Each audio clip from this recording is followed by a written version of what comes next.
Hello guys, आपका मेरे blog में स्वागत है। ये है बालोतरा राजस्थान की सबसे बड़ी रिफाइनरी है। अभी कार्य प्रगति पर है, बनी नहीं है परंतु काम चल रहा है। ये बसपद्रा की होटलें सहारा और ये आगे और होटलें हैं। 4 लाइन बन गई है नई, बहुत बड़ी रिफाइनरी है। बाड़मेर वालों के लिए खुशखबरी की बात है। अभी हम जा रहे हैं रिफाइनरी देखने के लिए। ये हमारे साथ में है राणा राम जी चौधरी कानौड़। ये है रिफाइनरी का दृश्य। 5-7 साल हो गए काम चलते हुए, अभी तक पूरा नहीं हुआ है। SPCL की सबसे बड़ी रिफाइनरी है राजस्थान की। रिफाइनरी का दृश्य आप देखो, बहुत बढ़िया बिल्डिंगें बन गई है। यहाँ कुछ नहीं था, लून का खार था और कुछ नहीं था। नमक की खाने थी यहाँ, बहुत पुरानी। खारवाल जात के जाट यहाँ रहते थे। नमक का यहाँ बिजनेस था, बहुत पुराना।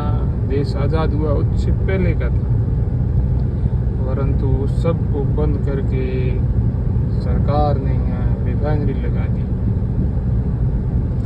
बहुत बड़ी बड़ी कंपनियां आई है यहाँ, अपोलो, MRF, सब प्लास्टिक की डम्मर।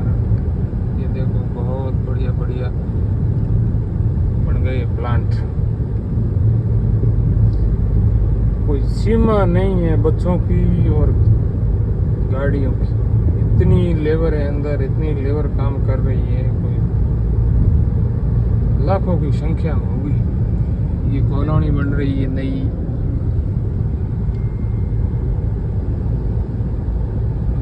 ये दृश्य है, आप देखते जाइए।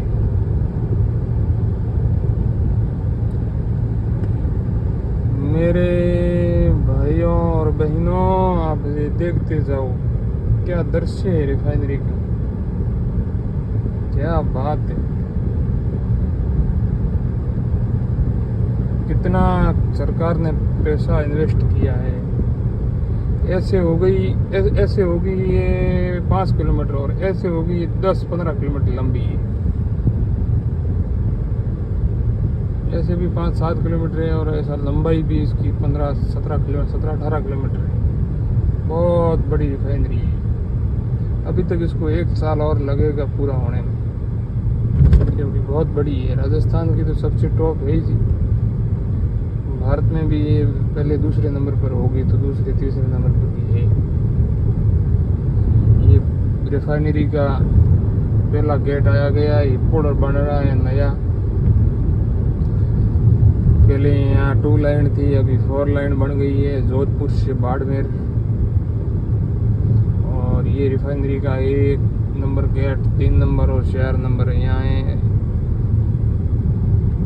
2 नंबर 5 नंबर आगे है।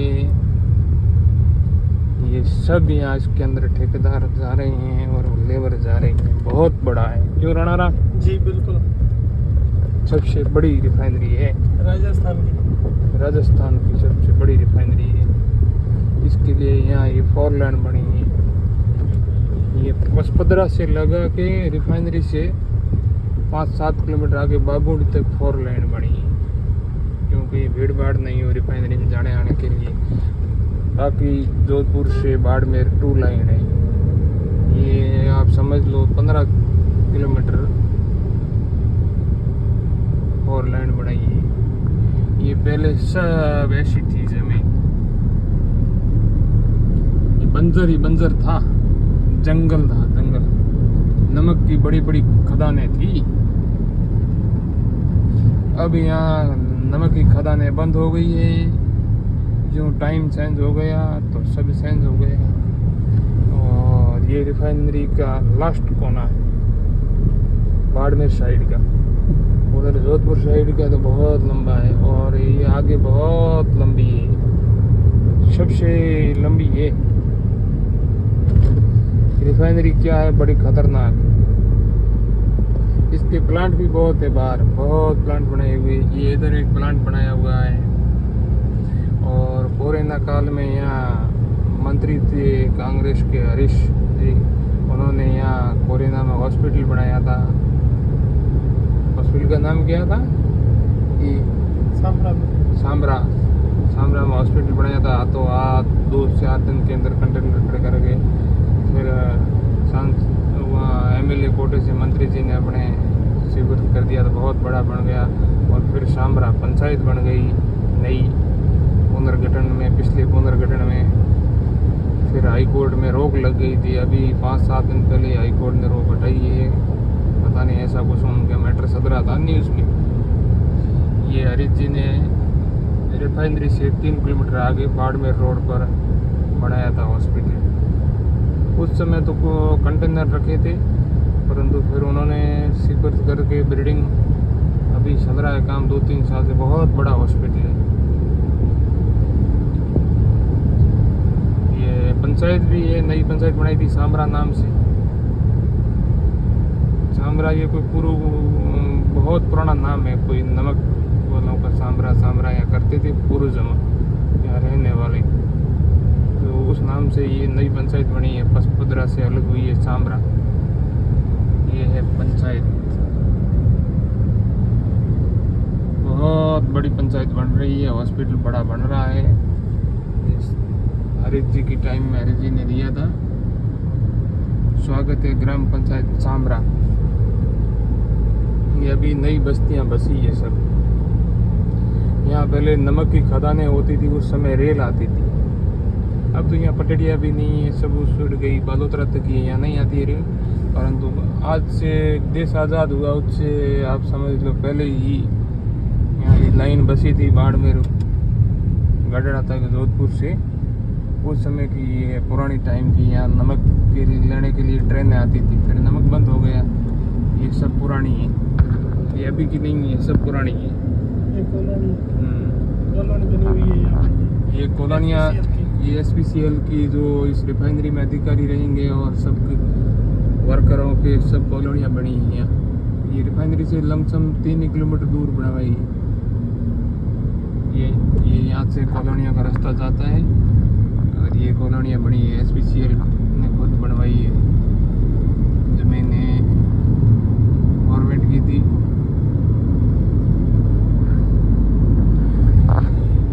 रिफाइनरी की जो कॉलोनियों में रास्ता जाए, सही रिफाइनरी में जाए, सब पुल बनाए। हाईवे पर चलने वाली गाड़ियाँ कोई भी रिफाइनरी वालों की अड़चन ना पैदा करे। और ये इधर है गौशाला। इस गौशाला में लमसम 500-700 गाय हैं। मैं भी एक बार गया था। यहाँ के वापसी है, वो 10 साल से खड़े हैं, बैठते नहीं हैं, खड़े ही रहते हैं 100 घंटे। ये बाड़े बने हुए हैं, अभी उनको लमसम 10 साल हो गए खड़े, बैठे नहीं हैं अभी तक।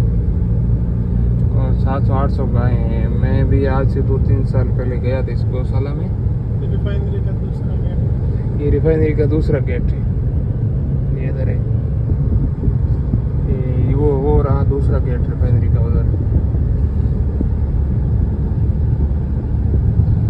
और ये पूरा नमक की खदानें थी, अब तो सब बंद हो गई है। बहुत बड़ा क्षेत्र है ये नमक का। पुराने टाइम में था, सब गुजरात में भी नहीं था नमक का उत्पादन। देश आज़ाद हुआ उससे पहले से ही था, परंतु बाद में यहाँ टाइम चेंज होती गई, खाने सब बंद हो गई। लोगों ने धंधा करना हाथ से छोड़ दिया, मशीनरी आ गई, तो लोग दूसरे कामों में चले गए। यहाँ एक जात भी रहती थी, खारवाल। उनका पीढ़ियों दर पीढ़ियों का ये धंधा था नमक वाला, परंतु उन्होंने बंद करके नया स्टार्ट कर दिया। ये अभी तक ये 4 लेन का काम चल रहा है। अभी रिफाइनरी से वापस जोधपुर साइड आप समझ लो 5 किलोमीटर 4 लेन शुरू की है। रिफाइनरी से 7-8 किलोमीटर आगे जाके 4 लेन खत्म हो गई, 2 लेन चालू हो जाएगी। क्योंकि ये रिफाइनरी की जो साधन आते हैं, नहीं गाड़ियाँ आती है, बड़े बड़े ट्रक आते हैं, तो उनमें उनको तकलीफ न हो और जाम ना लगे, इसके लिए ये 4 लेन बनवाई है। ज़्यादा लंबी नहीं है 4 लेन, 10-15 किलोमीटर बनाई है, परंतु ये बढ़िया बनवाई है। इससे आगे तो ट्रैफिक होता ही नहीं है। अब यहाँ से 50-60 किलोमीटर आगे तो मंगलासर पूगा वहाँ तेल निकलता है, वहाँ से कच्चा तेल यहाँ रिफाइंड होने आएगा, रिफाइनरी वहाँ से तेल निकलेगा, वहाँ से ट्रांसपोर्ट से लाएंगे या पाइपलाइन से लाएंगे, कहीं से डीजल कच्चा तेल यहाँ लाएंगे, यहाँ ला के रिफाइंड करेंगे, फिर अपन लोगों को दे देंगे, अपन गाड़ियों में जला के बाल देंगे। ये बात है मेरे भाइयों। आपको ब्लॉग अच्छा लगा है तो लाइक शेयर करना, नहीं अच्छा लगा है तो कमेंट कर देना कि भैया तेरा ये ब्लॉग अच्छा नहीं आ रहा है, ठीक है नहीं। तो मैं अच्छा लाने की कोशिश करूँगा, मैं पूरे भारत भ्रमण पर निकलूँगा, आपको पूरे भारत में हर जगह की मैं चीज़ बता दूँगा कि ये चीज़ यहाँ है, ये कंपनी है, ये बड़ा मंदिर है, ये मस्जिद है, ये गुरुद्वारा है, ये कितना पुराना है, ये नया बना है, सब मैं आपको जानकारी देने के लिए निकला हूँ।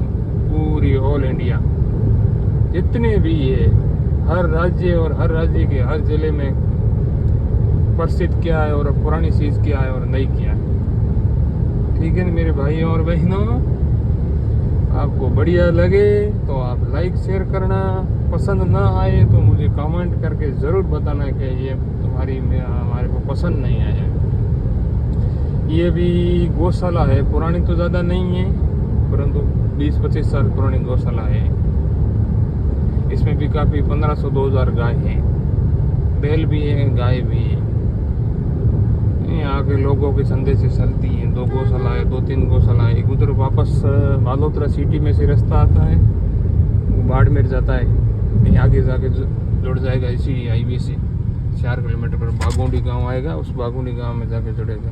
उस रोड पर भी एक गौशाला है, वो भी बढ़िया बालाजी के नाम से, ठीक है ना मेरे भाइयों और बहनों। आपको बढ़िया लगे तो भाई का ब्लॉग देखना, ना बढ़िया लगे, आपको ज़्यादा मसाला नहीं लगे तो भी बताना, कमेंट करके ज़्यादा मसाला डालेंगे। आपको सादा बढ़िया लगे तो मुझे बताना। थैंक यू मेरे भाई और बहनों।